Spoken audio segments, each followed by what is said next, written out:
இப்போ ரீசெண்டாக ஒரு நியூஸ் பார்த்தீங்களா? ஒருத்தர் வந்துட்டு ஆன்லைன் கேமில் வந்துட்டு நான் 70 லட்ச ரூபா விட்டுட்டேன். இதுக்கப்புறம் என்னால் வாழ முடியாது அப்படின்னு சொல்லிட்டு அவர் வந்து சூசைட் பண்ணிக்கிட்டாரு. அவங்க ஒய்ஃபு, அவங்க சன்னு பார்த்தீங்கன்னா கத்துறாங்க, கதறாங்க. இப்போ ஒன்றுமே பண்ண முடியாது.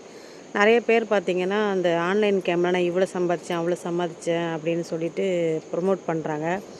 சூதாட்டமே நமக்கு தேவையில்ல. இப்போ நான் சின்ன பிள்ளையா இருக்கும்போது, எங்க அப்பா சீட்டுக்கட்டு விளையாடுவாங்க. அப்போலாம் வந்து சின்ன அமௌண்ட் போடுவாங்க. அதையுமே வந்து எங்க வீட்ல சண்டை வரும். அதுக்கு போக்கூடாது அப்படின்னு சொல்லிட்டு. அத வந்து இப்போ வந்து முன்னேற்றம். அப்போ வந்து நேர்ல போய் விளையாண்டாங்க. இப்போ வந்து ஃபோன்ல, ஆன்லைன்ல விளையாடுறாங்க. அதே சூதாட்டம் தான். ஆனா, அந்த சூதாட்டத்துக்கு போனா, எப்பயுமே நஷ்டம் தான் வரும். லாபம் வராது.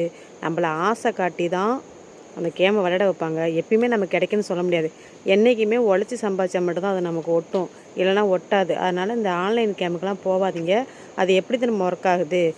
நான் ரூ. 5 போடுறேன், நீங்க ரூ. 5 போடுறீங்கன்னா மொத்தம் ரூ. 10. அதில் ரூ. 2 வந்துட்டு அந்த ஆப்போட ஓனருக்கு, அந்த ஆன்லைன் கேம் வச்சிருக்காங்க பார்த்தியா, அவங்களுக்கு போயிடும். ரூ. 8 ஜெயிக்கிறவங்களுக்கு போயிடும். ரூ. 5 நான் போட்டேன் பார்த்தியா, நான் தோத்துருவேன்ல, எனக்கு லாஸு.